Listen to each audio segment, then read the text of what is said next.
Welcome to the Sages Climate Science podcast. I'm your host, Laura Young, environmental scientist and science communicator. And today we are journeying to the very edges of Scotland. We are part of an island. We have islands and we have coasts, and we are going to be discussing how climate interacts with that environment. To do that, I've got my wonderful guests here. Welcome. I have Professor Sue Dawson from the University of Dundee. You are a hazard geoscientist with expertise in extreme coastal change, including tsunamis and storms, with a particular interest in their onshore sedimentological signature. Don't know if I got that right, but we'll go with it. And your research considers the impact of submarine landslide tsunamis and their potential for an increase to the North Atlantic with response to climate change in the Arctic. And you've also got a wider interest, I love this, in sediment fingerprint observed in landscapes in a range of different national hazards. Welcome to the podcast. Thank you. I also have Professor Larissa Naylor. You are Professor of Geomorphology and Environmental Geography at the University of Glasgow, and you address ecological and climate challenges facing society. I love this bit as well. You've described yourself as a doctor of geography and a doctor for the planet. You're a coastal geomorphologist who works at the interface of geomorphology, ecology and engineering, and applies this to address ecological and climate change challenges facing society. And you've led international working groups on stormy geomorphology and rock coast geomorphology. You've sat on climate change advisory boards, including Adaptation Scotland, Climate Ready Clyde, and the Marine Climate Change Impacts Partnership. Lots of big words. Welcome to the podcast. And our third guest is Freya Muir. You're in your final year of your PhD at the University of Glasgow, and your research goal is to create real-time early warning systems for coastal change in response to short-term storm events. You've capitalised on the ever-growing wealth of satellite imagery now available in the public and open source software, which can measure coastal change from imagery. And prior to doing this, you were actually the sole research assistant on the Dynamic Coast project, which we'll hear more about, which is award-winning. It's pan-government partnership, and it was aiming to establish an evidence base of national coastal change via the National Coastal Change Assessment. And your role was to conduct research on how Scotland's coast in particular has changed over the last 130 years and how to predict its change due to climate change in the future. And it's great because the findings from that have had real impact here, supporting different partners across areas like Montrose, St Andrews, Dumbarton, Golspie, and on Orkney and Tiree. So really important to have you here. Thanks for being on the podcast. Thank you so much. I wanted to kick us off though, because in Scotland we have a lot of coastline, places that are at the edges. And I'm just wondering, actually, maybe Sue, you could kick us off by saying, what environments do we have at the edges of Scotland?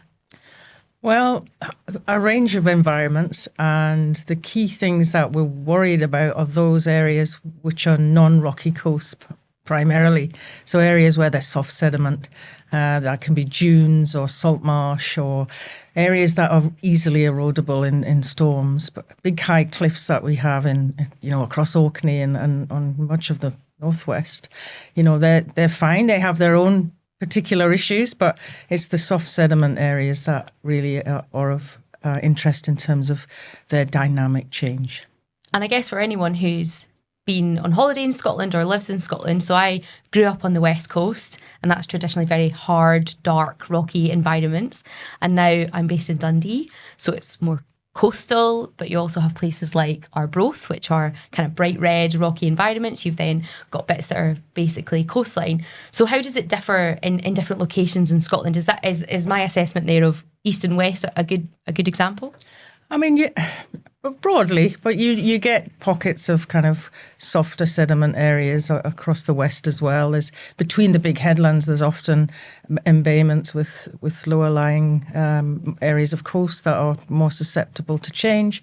East coast, as you said, Arbroath has its cliffs, but there's also huge swathes of estuarine areas and big kind of sandy areas backed by dunes and kind of more low lying coastal areas that don't have a huge relief, and they're particularly problematic when it comes to worrying about impact from storms and sea levels and things like that.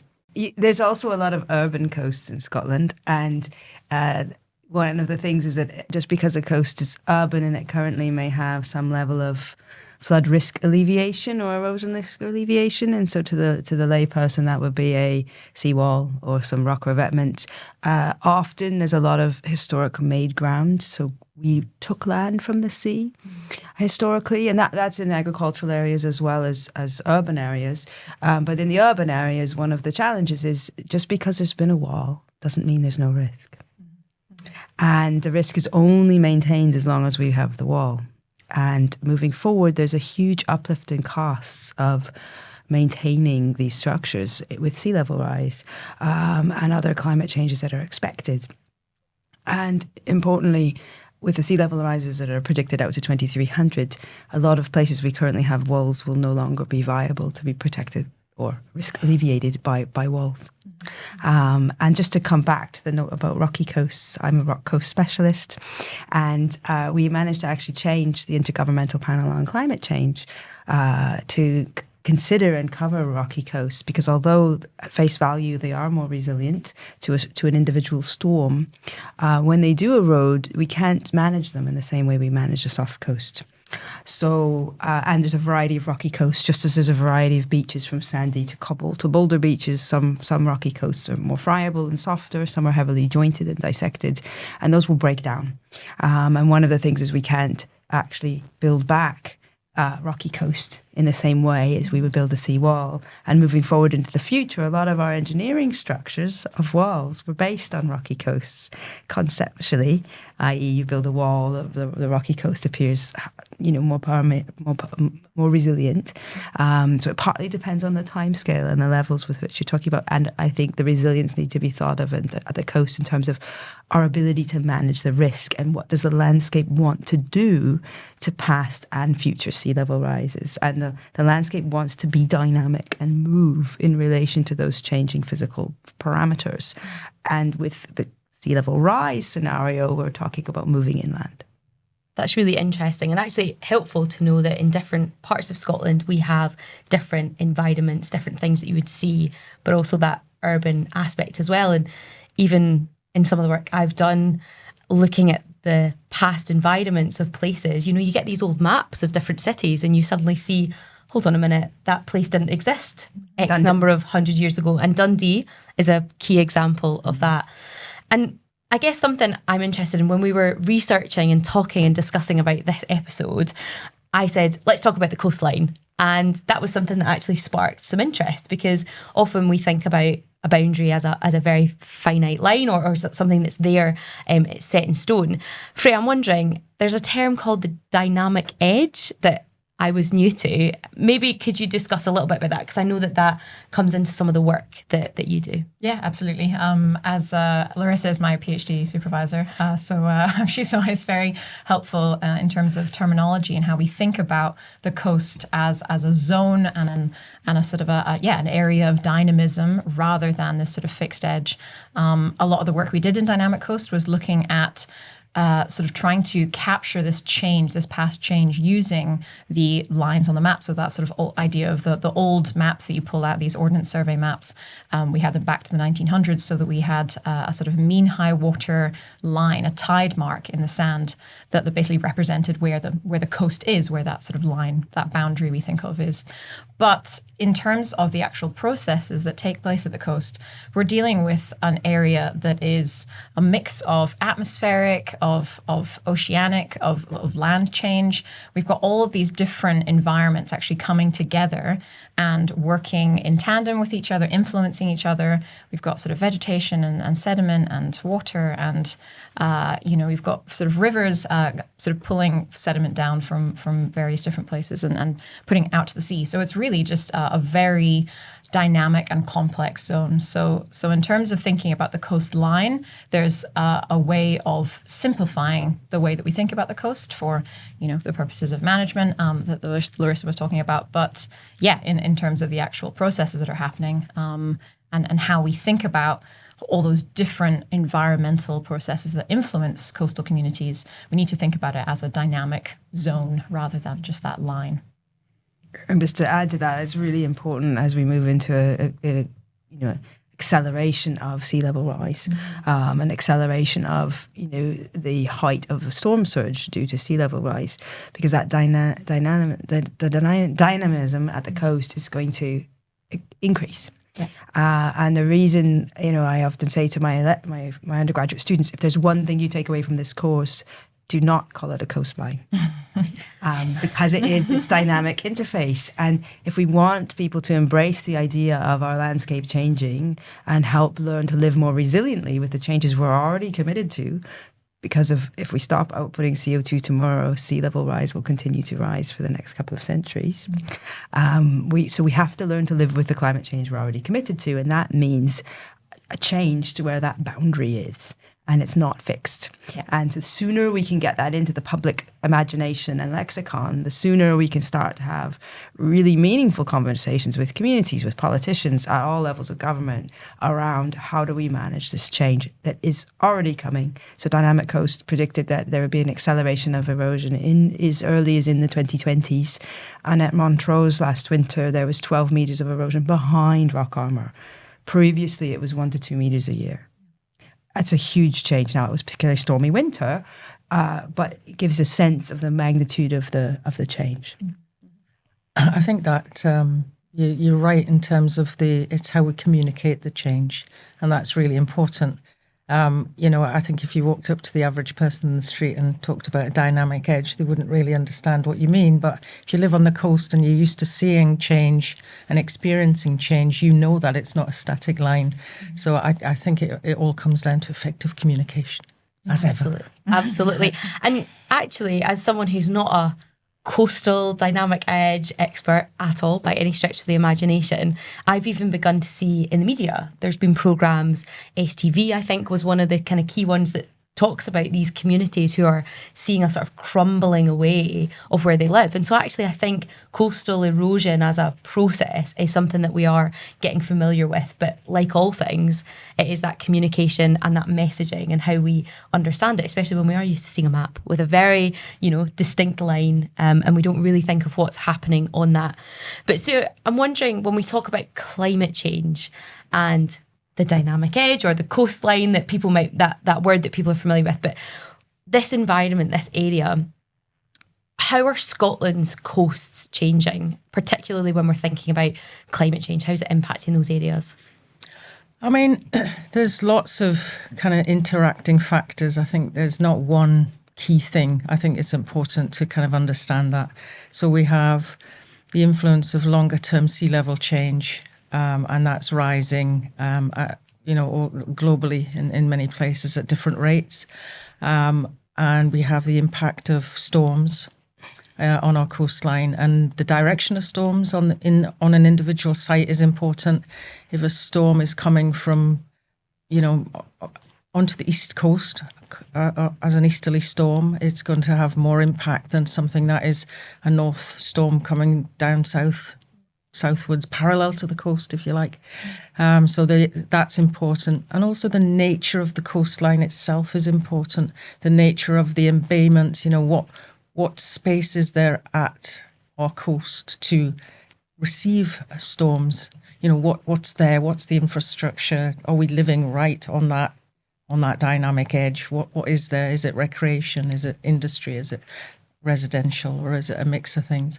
And then you've got longer term, kind of more oceanographic and atmospheric change that imprint over the top of all of those and makes certain times of the year much more stormy. So last winter, sort of December, January in Scotland, huge storms, Storm Babette, all of the big storms from October right through to kind of January was linked to changes in more global ocean atmospheric conditions. Is something called an El Nino, which tends to bring more stormy conditions to our northwest coastlines, northwest European coastlines. So there's multiple things that are at play here, and they all combine, and sometimes into the worst case scenario as an impact. Sometimes that impact is lessened depending on how things are at the coast and how those ocean atmospheric conditions kind of interact together. So it's very complicated.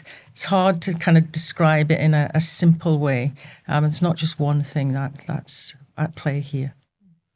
And I guess globally, is this something that we are aware of? Is this something that we are addressing?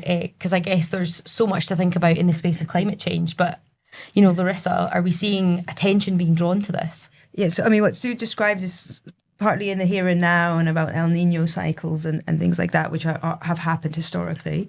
And I think it's what we need to think about is how sea level change and climate-related changes are being amplified through human activity. And I'm just going to read out a quote, and this is from Antonio Guterres, who's currently the United Nations Secretary General. And there's a new report that came out at the end of August. It's publicly available, written by the United Nations, called Surging Seas in a Warming World: The Latest Science and Present-Day Impacts and Future Projections of Sea Level Rise. And the quote, which is particularly pertinent, I think, says, "Rising seas are a crisis entirely of humanity's making. The world must act and answer the SOS before it is too late." Now, we need to act in different ways. So there's a lot in the press about mitigation, reaching net zero. The sooner we do that, the future damages to Scotland and the world will be a lot less, because the rate at which sea level will rise and how far into the future it will rise will be lessened. And that's one of the challenges, is that, you know, people say it's uncertain. I once had a Scottish government person I was working with on the Adaptation Scotland said, it's challenging working at the coast, there's so much uncertainty. What is uncertain is sort of the noise, but the signal is really clear. Since the first IPCC report, which is the Intergovernmental Panel on Climate Change, is the world's best evidence about this sort of change. Since the first reports, at every report, the amount of sea level rise has increased, the minimum amount. And until very recently, until about 4 or 5 years ago, we didn't model out beyond 2100. Well, we're building houses now. We're making decisions to 2100. 2100 is very much in our current lexicon. Babies born today will probably live until 2100. They've modeled out to 2300. And I think it's really important, if people start to see the long-term picture with this, is that we're committed even on the lowest emissions pathway. So if we're poorest in our ability to reach net zero, we're still looking at 2 to 3 meters of sea level rise by 2300. If you look at the housing stock in a lot of Scotland, it's 200 to 300 years plus old. So are we building communities in places that are going to last and are going to be resilient? When we're replacing infrastructure, are we thinking about that future?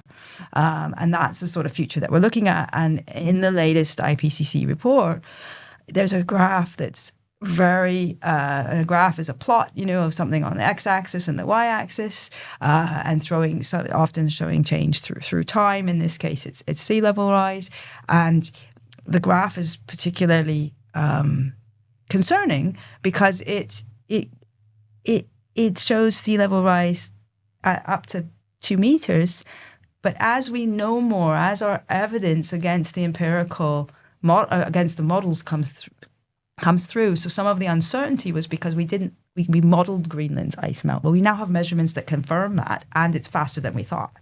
And we have more handle on what's happening with the ice masses in Antarctica, which are a massive source of sea level rise and really serious sea level rise risk. So they have said we can not rule out 15 meters of sea level rise by 2300.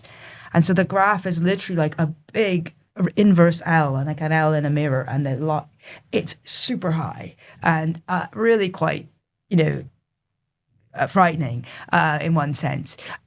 But we also have to look to the past. If you go between Aberdeen and Montrose, there are raised beaches that are 15 meters, 10 meters above current sea level. That is not exceptional for Scotland.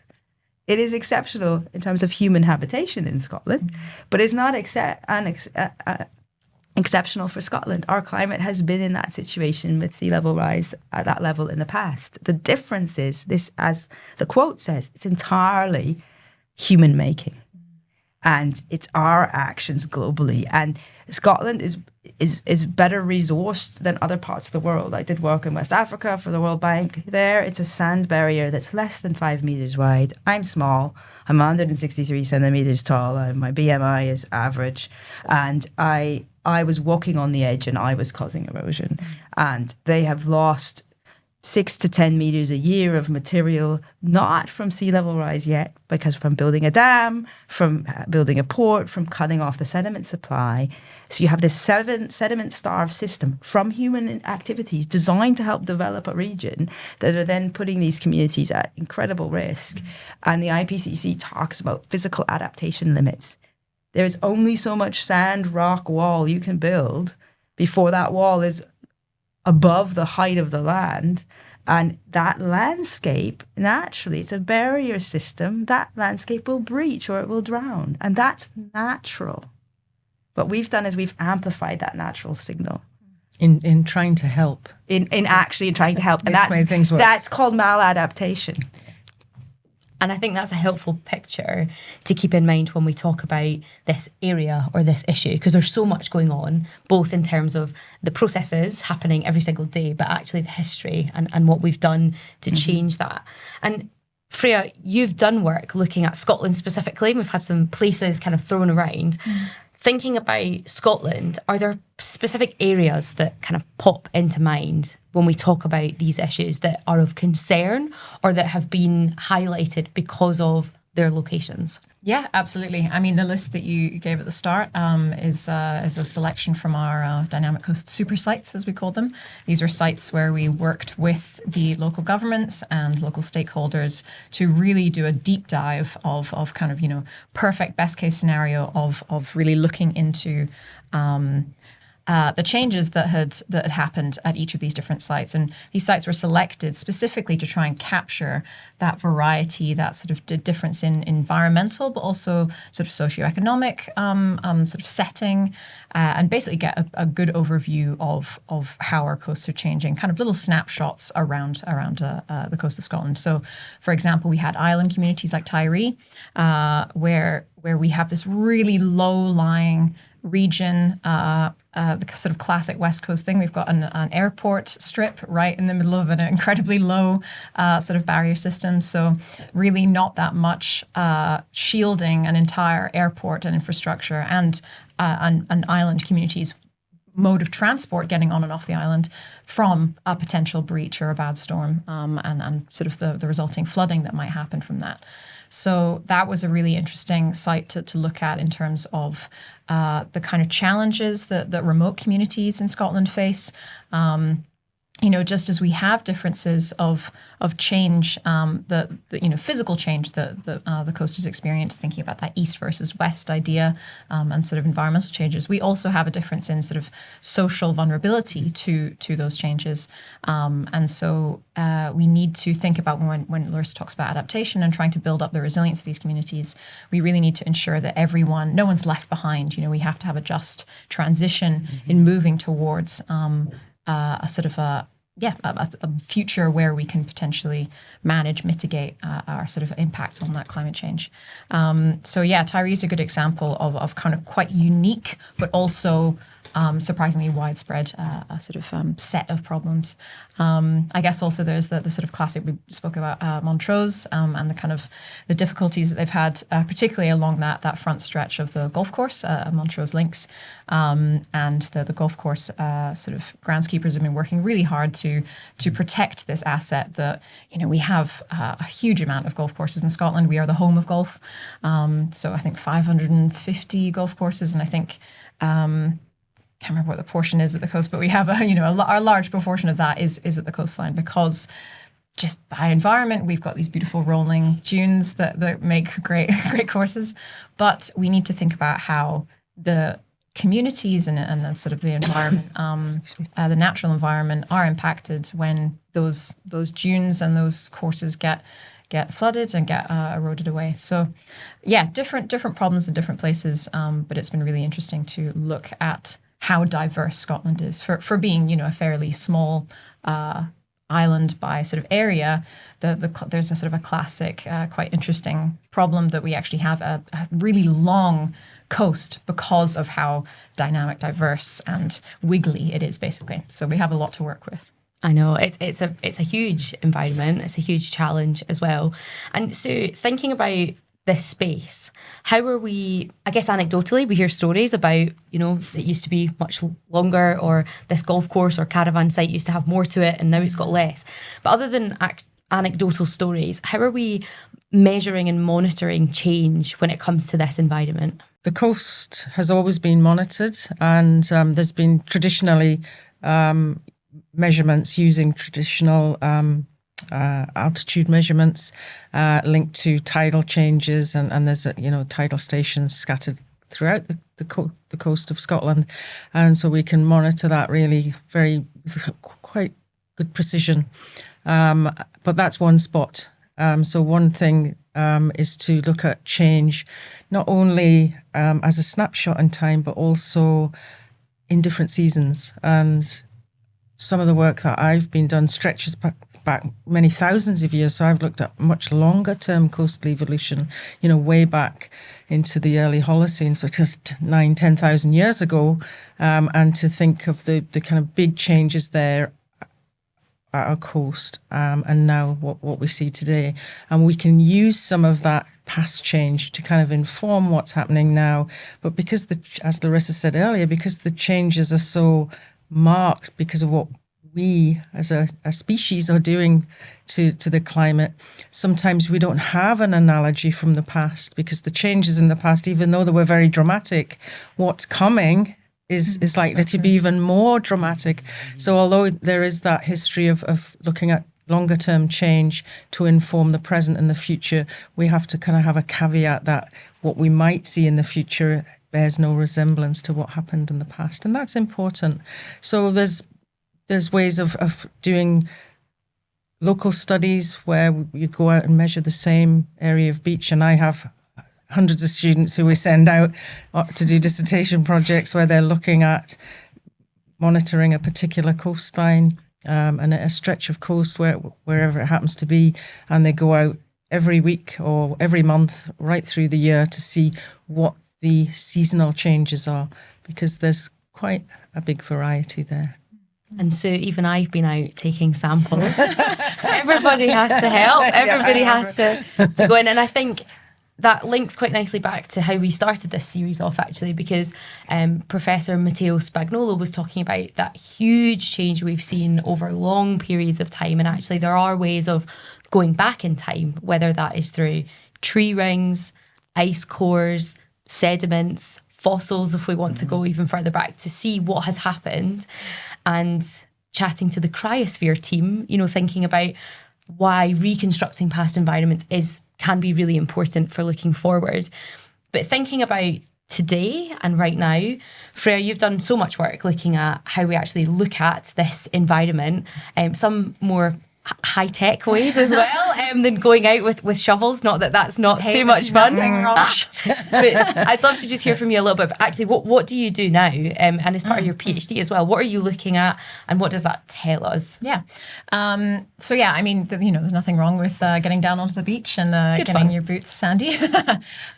We talk about this in sort of remote sensing as ground truthing, which is basically, checking to make sure that what we're looking at from above in the air or even up in space is actually what is being represented on the ground. So we have these traditional measurements that we've taken as part of Dynamic Coast. We did actual on the ground surveys, as Sue talked about, this sort of idea of traipsing up and down the beach and taking measurements, and then a little bit more high tech level of that is working with a sort of a sensor called LiDAR, which basically maps out and images sort of a surface of the beach so that you can really understand the lay of the land from an incredibly high and sort of level of precision.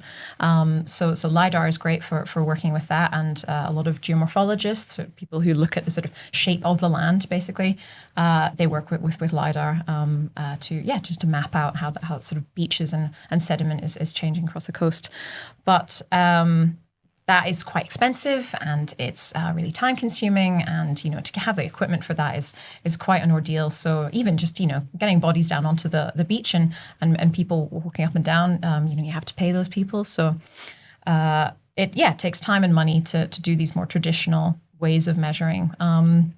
One way of not having to be down at the beach, but a slightly cheaper way, is to digitize sort of boundaries and digitize sort of images that we've taken. So we have a lot of imagery taken by private companies as well as Ordnance Survey, who have sort of freely available aerial imagery.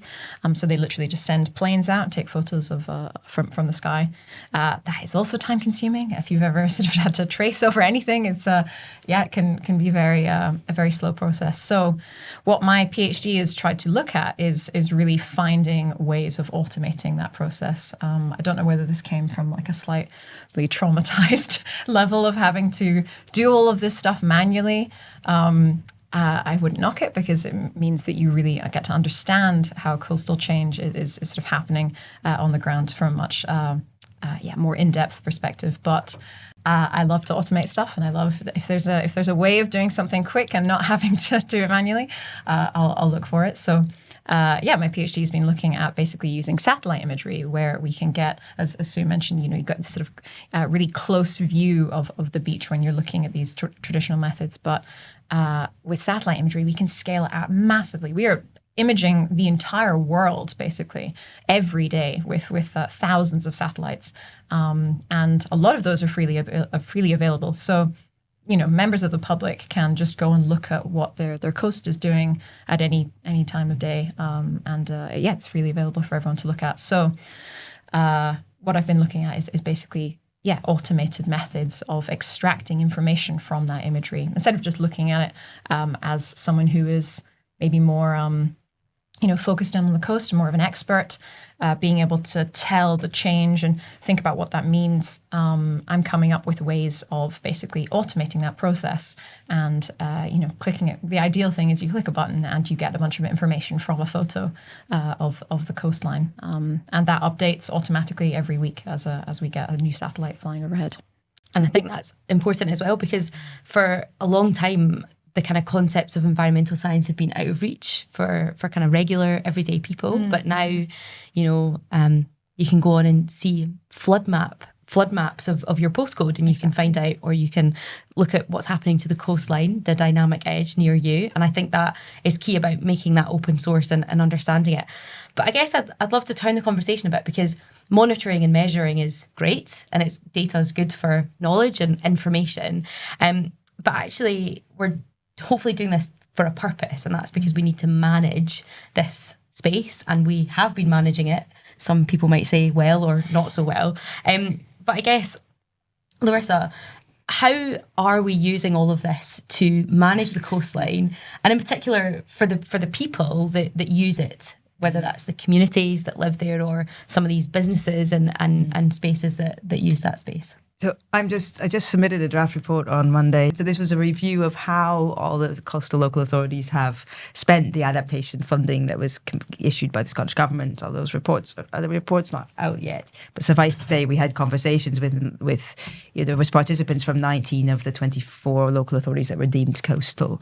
And I think the thing that's really important in this context, we have to acknowledge that our estuarine areas are as important as the coastal areas, but the limits of dynamic coasts meant that the estuarine areas weren't covered, and likewise the rocky coasts and these urban coasts were not well covered, and we managed those spaces potentially in some ways very similar ways, but potentially different ways. And I think what I want to instill in people who are listening is that all of that coast is starting to be impacted, and it'll all be impacted moving forward in the future. So whether you have a current, hard structure or a nature-based solution, so dune management would be a nature-based solution, in all of those systems, they're all going to want to roll landwards into the future.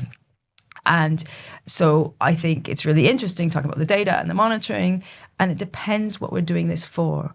So there's current assets. We've talked about current assets. Sue talked about, how close people were to this dynamic edge. But there's also planning and future decisions. And so I'm a work package co-lead on the flooding and erosion adaptation in the Clyde, in the inner Clyde region for what's called the Gallant programme. And as part of that, we've actually used the modelling results, which were modelling changes in flood risk to 2300. We stretched it out to inform the local development plans. So we have to be thinking of the here and now and the communities impacted here and now, the stuff that's already there. But we also have to be not adding what's called unavoidable lock-in and adding more stuff, buildings, assets, railway lines that are traditionally fixed, right? There's a heavy, the building we're sitting in, most people's houses are in an archaeological sense, they're quite heavy footprint on the land. You can't just pick up and move them like you can a tent. And we're still putting those assets in places that are at risk, even though we've had the Climate Change Act and a Flood Risk Act for the last nearly 15 years in Scotland. We're still making those decisions sometimes. Oh, we won't put people on the ground floor, which is what they've done in Dundee. That's fine for flooding. That does not cut the mustard for erosion. And so I think we need to think about, we really need to help people think. You talked about just decisions. It's about future smart intergenerational justice. So every time we make a decision at the coast now, we have to be thinking, will this cope with 2, 3, 5 meters of sea level rise? Will it cope with 1 to 20 to 100? Are we making a place that our grandchildren could live in? And we really need to bring the future forward in all of our decision making. And so for the individual community, that's about, and is thinking, what else are we adding to this community? And there's going to be some very challenging conversations moving forward about when do we move these communities? And how do we do that in a just way? And there will be climate migrants in Scotland from the coastal edge.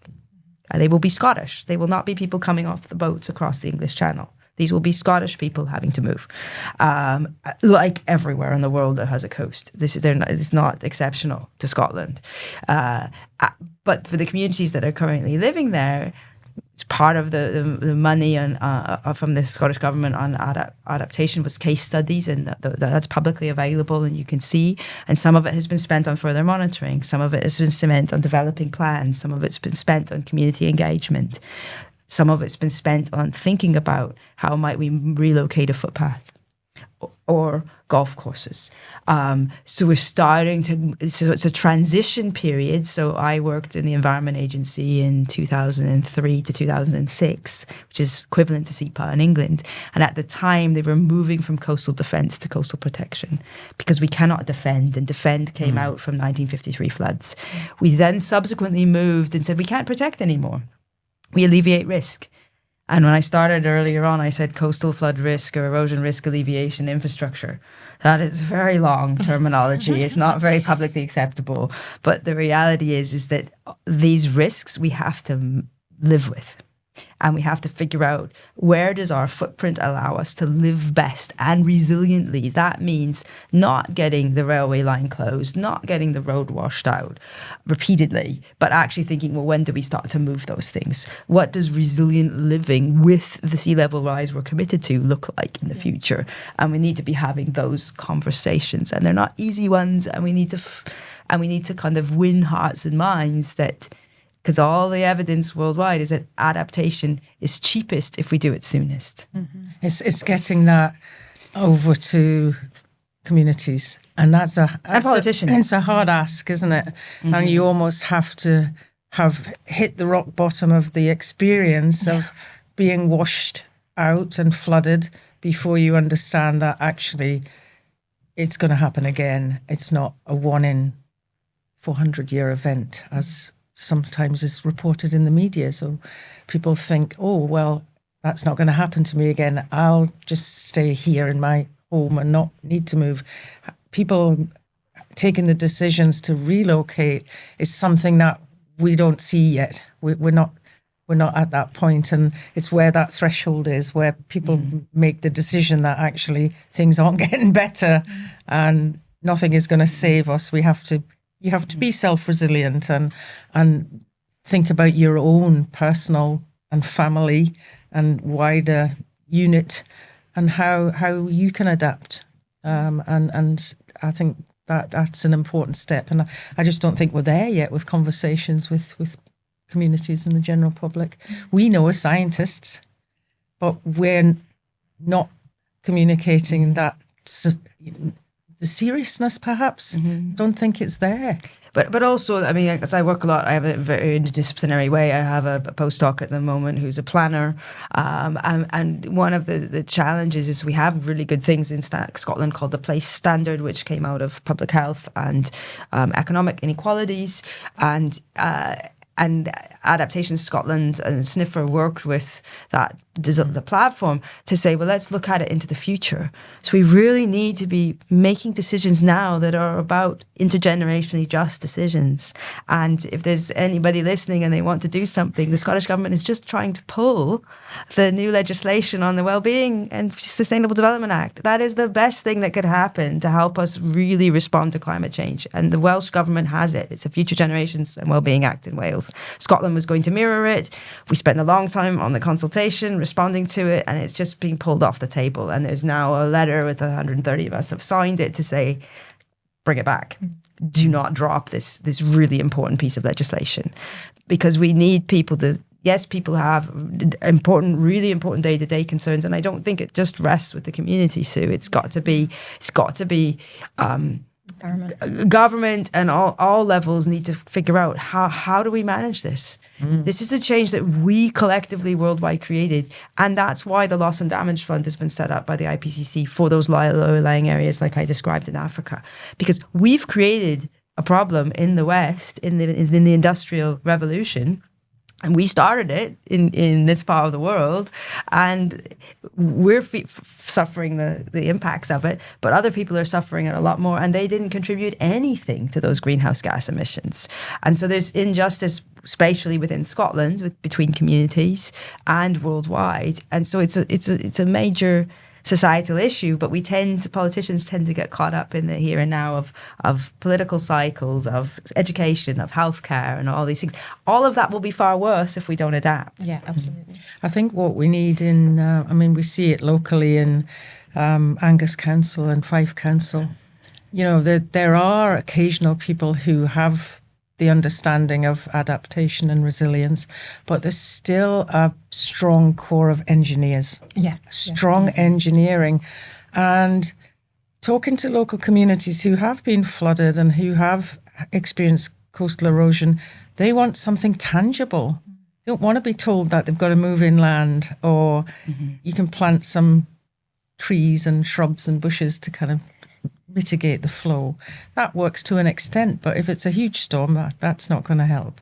So often people want a physical structure, so they want. But that's been acculturated, I think. And it's trying to get that across, that actually that has been part of the problem, because I live in St Andrews, and I'm taking my students there on Friday to look at the coastal erosion. In putting the gabion baskets in, it's caused a huge bite out of the dunes either side. So it's not actually helping unless we can't be in a situation where the entire coast of Scotland is covered by a 30-foot wall, because something will get over the top of it, because they always do.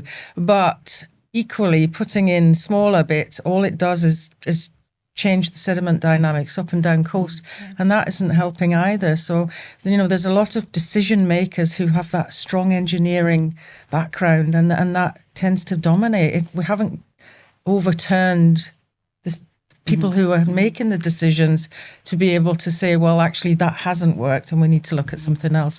But you're right, and as an academic community, we're there, and there are pockets of people who believe this in government and also in councils, but huge numbers are still with that engineering hat on. And one of the things that's, I think, relates to that is why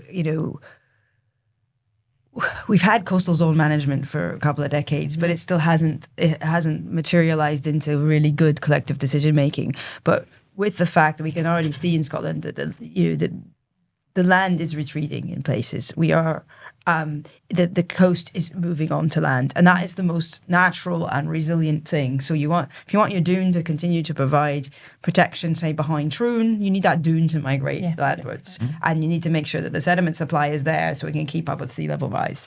And so it's quite a big conceptual change in terms of framing things. And so we need to move from a lens of risk management to living resiliently with coastal change. And that requires different people at the table. That requires all of the planners. That requires all of the transport. Any asset on land that is within a certain distance of the coast, all of those policies, regulations, planning around all of that infrastructure needs to think about getting salty, I often say. Yeah. Because it's currently not salty. Yeah. But the people who run and own the golf courses don't want to relocate their golf courses. Some are already buying land. They want to... But that land also could be used for a road that also needs to be moved. And who gets there first? St Andrews, the home of golf, it doesn't want to move.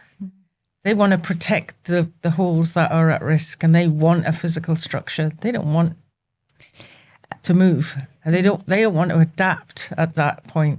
They want something, a barrier to stop the storm waves and the saline intrusion onto the golf course at those holes at the bottom end where it's weak. So it's but the golf course is inherently on one of these naturally dynamic landforms that is naturally responds. And we know that. but again, it's about communicating the fact that we are living in a dynamic landscape, and we have chosen to fix assets for decades to centuries, and now we're going to have to unravel that to live resiliently with the coast. And it's difficult because it's ultimately, totally difficult. it also comes to people's passions and loves and cultures and heritage and sense of place and it's hard. So this year I'm getting married and I'll be moving probably to somewhere in South Ayrshire. And the scary thing is, you talked about Troon. That was somewhere I'm thinking about. And I'm thinking, well, what's my wedding to-do list? Well, it's look at the SEPA flood map risk. It's look at how close I am to the dynamic edge. It's talk to my fiancé about coastal erosion.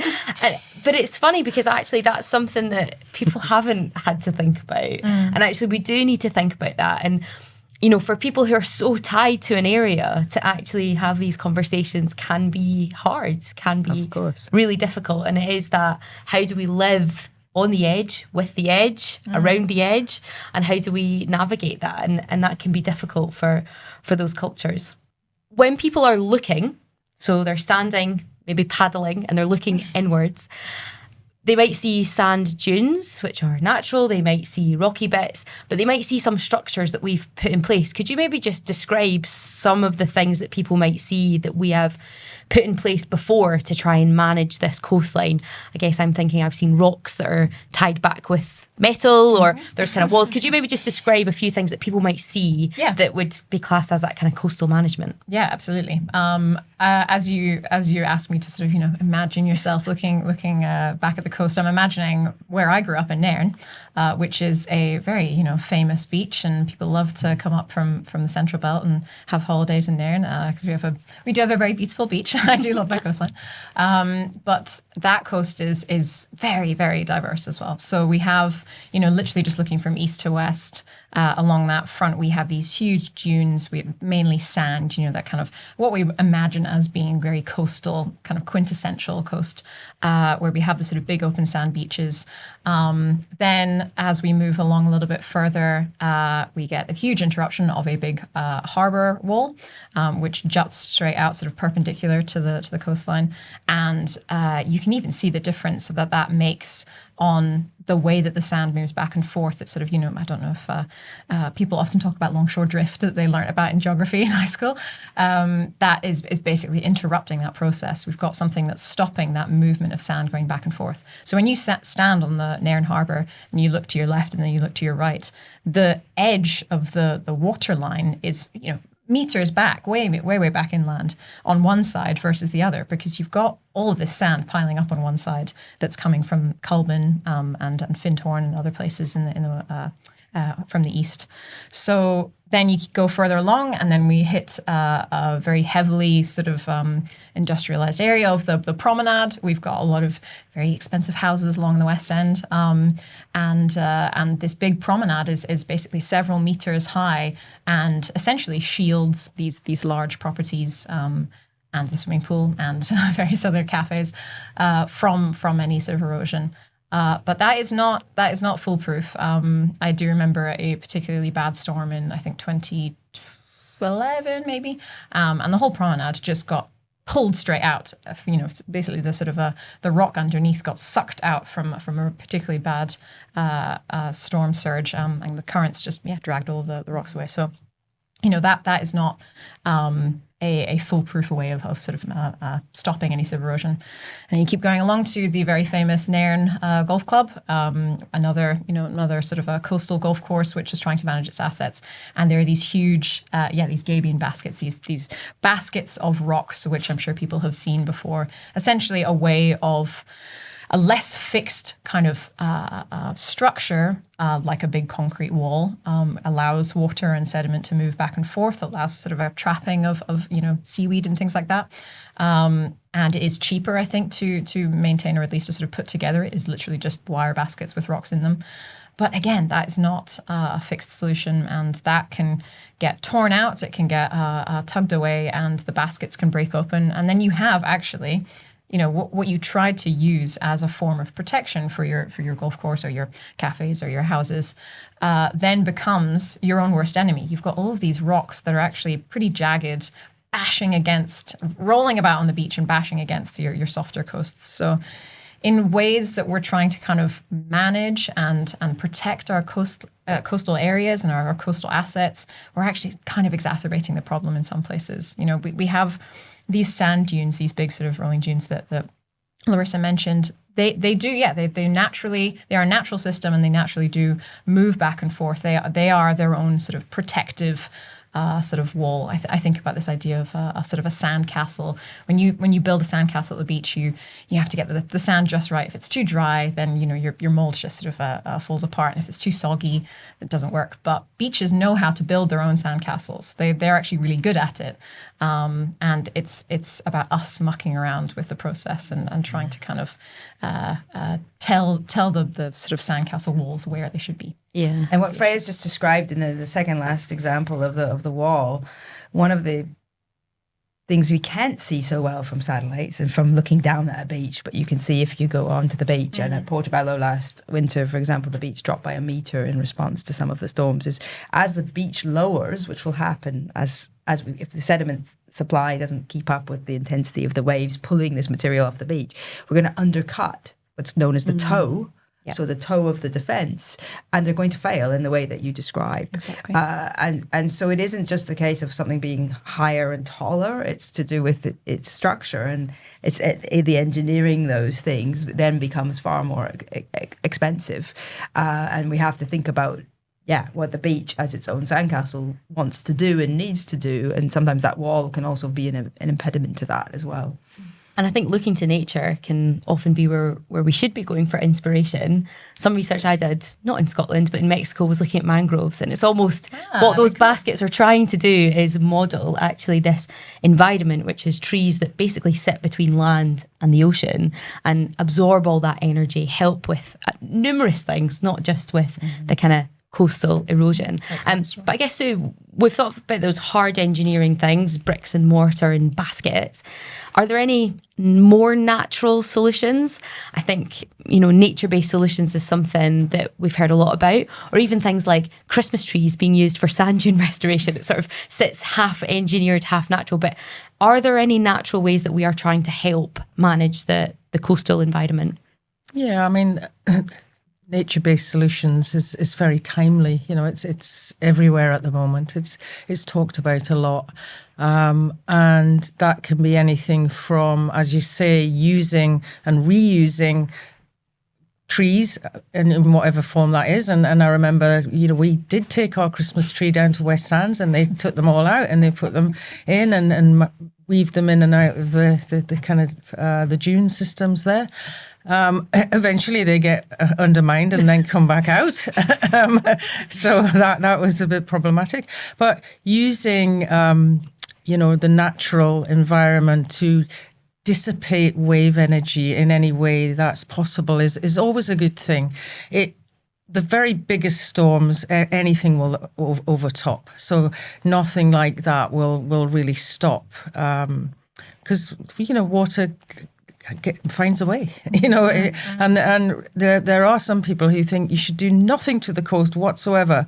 I have a colleague who thinks you should not touch the coast. You should let it do what it wants to do, because as Freya said earlier, and Larissa, it's really clever, and it knows how to manage its sediment. It knows how to build up. It knows how to fall back. It knows how to move inland and aggrade and move out the way. Perfectly fine. So whatever we do at the coast will have an impact, whatever solution it is. The nature-based solutions look nicer. They're more aesthetically pleasing to our eye than a big rock revetment of, a foreign type of geology that doesn't look like the natural landscape. They look terrible, and they do come out, as Freya said, and they spread all over the ground. But the natural solutions do protect certain parts of our coast, especially in a salt marsh environment, planting, and they've done that quite successfully down at West Sands. They stopped people running along the tops of the dunes, which was, as kids, everyone loved to kind of run up and down the tops of the dunes. And of course, that caused terrible erosion. They've stopped that now. In the last 10 years, there's been huge stabilization, and it's fully vegetated. People can't go on them. And it's, it's doing what it needs to do as a dune cordon. So there's lots of potential, but there's no one ideal solution at all.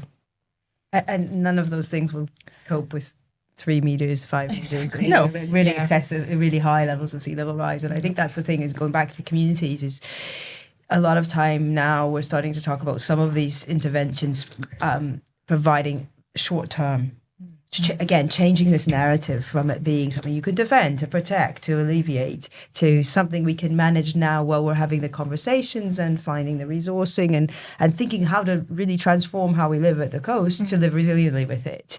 And so they're being used in that way, and we have to be very careful. So there's a new paper that's come out by a very talented young social scientist, human geographer, who I ended up hiring over the summer, and it's about Bacton. So Bacton is a small community in Norfolk. They got this sand engine. So it's a pumping sand. So it's a nature-based solution on a Texas scale. It's like big, literally taking sand from the seabed and moving it to the beach. But the reason that went ahead is because 40% of British gas comes through the gas terminal at Bacton. So there was a national energy asset that allowed the financial model of that to work. And it was said to the community, this is a short-term thing. This is only like a 20-year, 30-year fix, even though it was really expensive, because we'll probably maybe have weaned ourselves off gas. We might no longer need that. And the community thinks it solved the problem, even though that wasn't communicated. And so there's a real risk that the goal was to buy time to have conversations around future change, i.e. potentially relocating a community. So we have to be extremely careful that we're almost compartmentalizing what's happening in the here and now to provide decadal to maybe a few decades sort of alleviation of risk that allows us time to think about these more almost existential things that almost feel like science fiction, but they're real. Yeah. And we need to plan for that science fiction now. The whole idea behind this podcast was actually to do what hopefully we will, which is take the knowledge from around these tables with scientists and put it out into the public domain for anybody to listen to, and also try and push forward the action that we need at all scales. So that's individuals assessing and thinking about where they live, communities understanding what we can do and what we can't, and then policymakers, and much larger than that, putting in place what we need. So thank you for all sharing. I think that was so insightful. I've certainly taken away a lot to think about, not only just for future housing options, but actually just to think about how we live with our environments, particularly here where we have all of these different edges and all of these different spaces. So thank you so much, Freya Muir, Professor Sue Dawson, and Professor Larissa Naylor for being on the Stages podcast. Thank you so much. Thank you.